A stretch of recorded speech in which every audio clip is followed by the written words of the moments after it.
Well, good morning.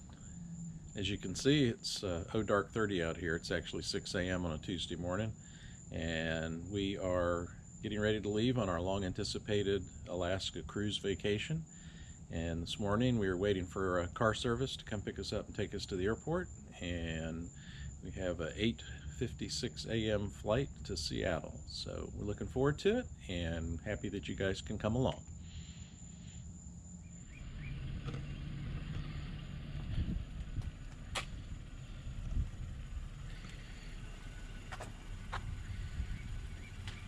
That's good.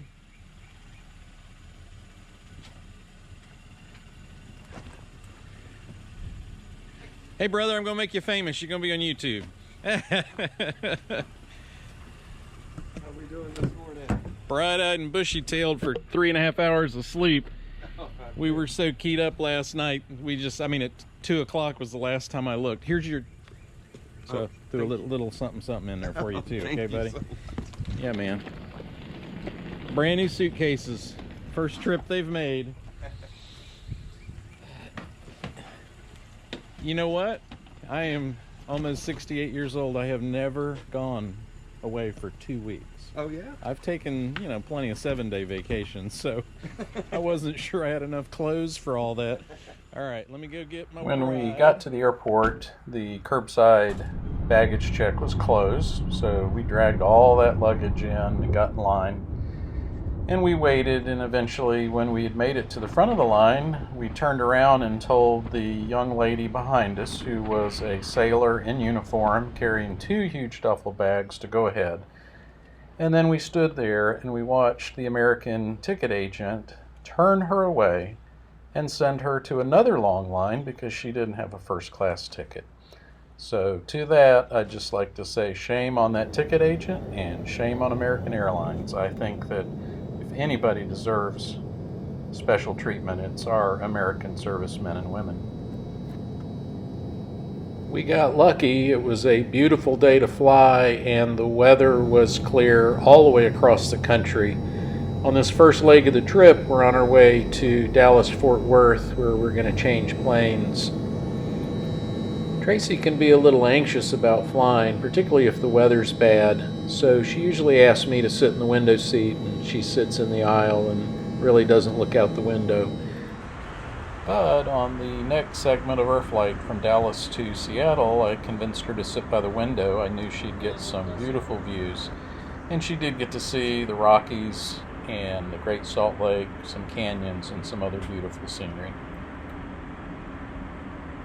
I have to give a shout out to this flight attendant. He was absolutely hilarious and entertained us for the flight from Dallas to Seattle.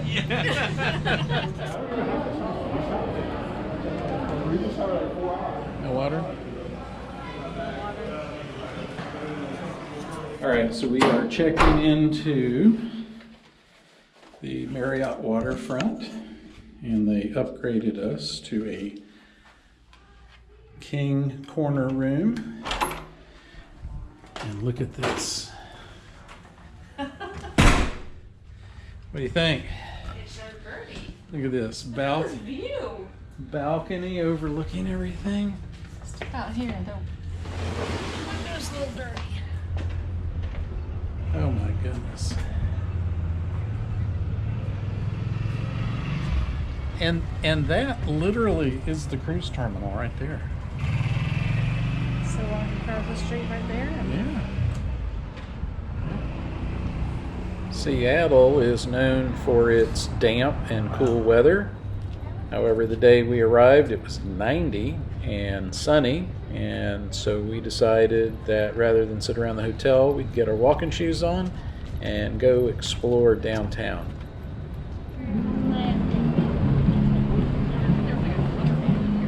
Seattle is home to Starbucks, and we were walking past this particular location with this long line outside, and we assumed it must be the very first one, but we'll tell you more about that in a little while.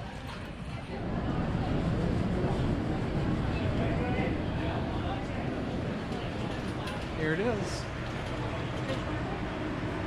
So there are a lot of fish markets here at Pike's Place, and they are somewhat famous for their fishmongers. That's what they call these people that sell the fish. They throw these huge whole fish back and forth between them. We didn't actually get to see that happening, but that is kind of their trademark. This is no, it's on that side. It's on the next one. If you're enjoying this video and you'd like to see more of our travels, if you would hit the subscribe button and the little bell notification, that'll make sure you see future videos once we release them.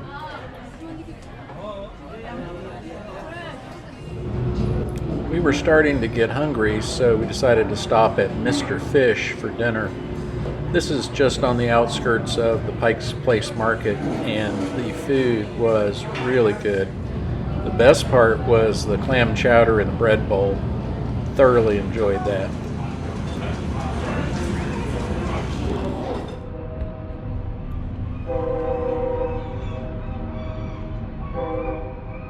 We were up super early, so we had the pleasure of standing on the balcony and watching the Norwegian Joy, which was the ship we're going to be on a little later, coming back in from the prior trip.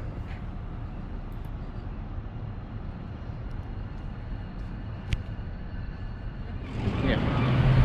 All right, so we're in Seattle, and you can see the ship behind us over our shoulder.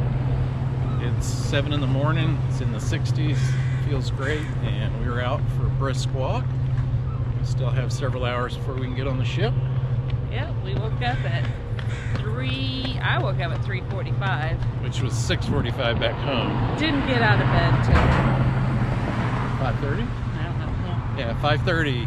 We opened the blinds. We have a balcony room at the Marriott, and we can see the ship right across the street coming in. It was just pulling up. Really pretty. All lit up. It was gorgeous.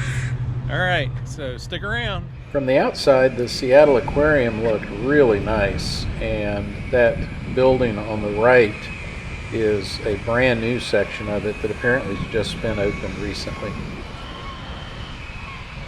I have to say, downtown Seattle, especially along the waterfront, is absolutely spectacular. And there were gardens everywhere. There were also statues and other kinds of art. All right, well, the sun's finally coming up. You get a better view of the ship. Look at this. Show them the flowers.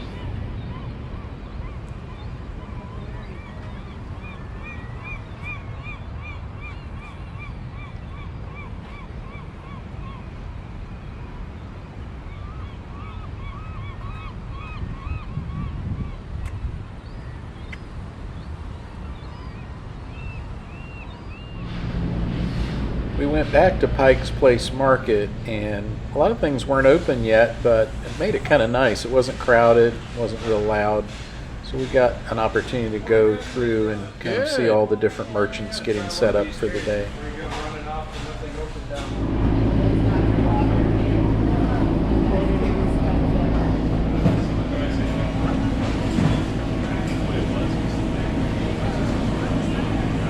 I think it's a halibut. They're like a flounder. Live on the bottom.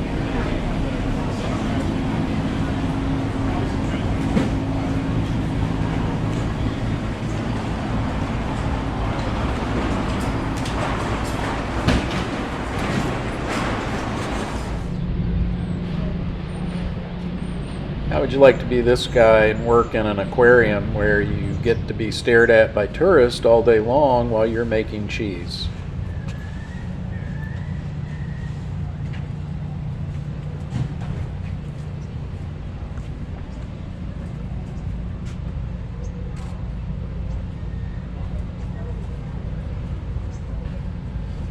So where are we headed?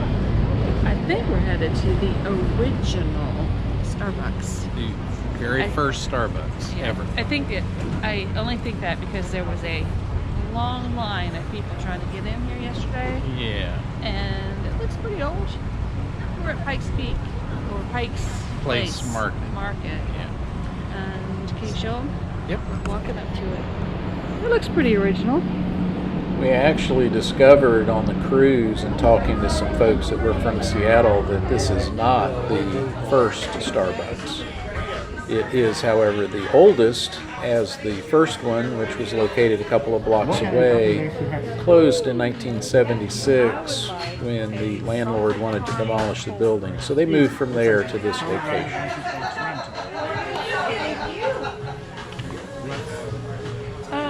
So it's going to be the smallest one, tall. After that goes grande and then ranch. I'll do this one. Black coffee?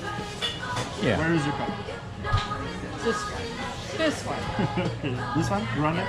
So grande, salted caramel. Oh, I said that one originally, didn't I? You did, but that's all right. He upcharged. He got me to rethink that. So 12, 16 or 20 ounces.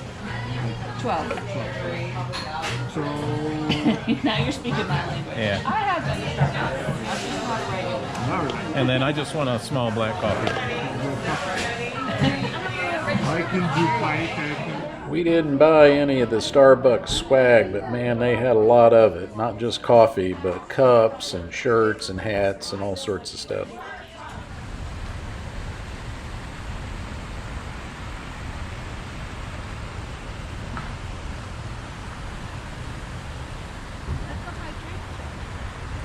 The white ones? The white ones?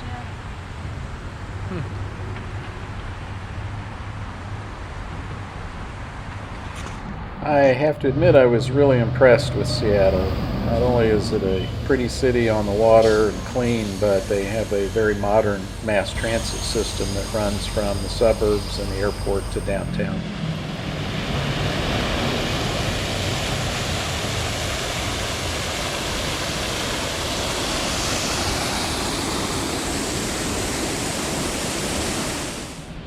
After getting some coffee, we headed north along the waterfront and eventually found a park that was filled with modern art. This was the northernmost point on our walk, and by the time we got back to the hotel, we had walked a little over 6 miles. But we're going to be eating a lot on the cruise, and we felt like, you know what, time to get some exercise before we start chowing down.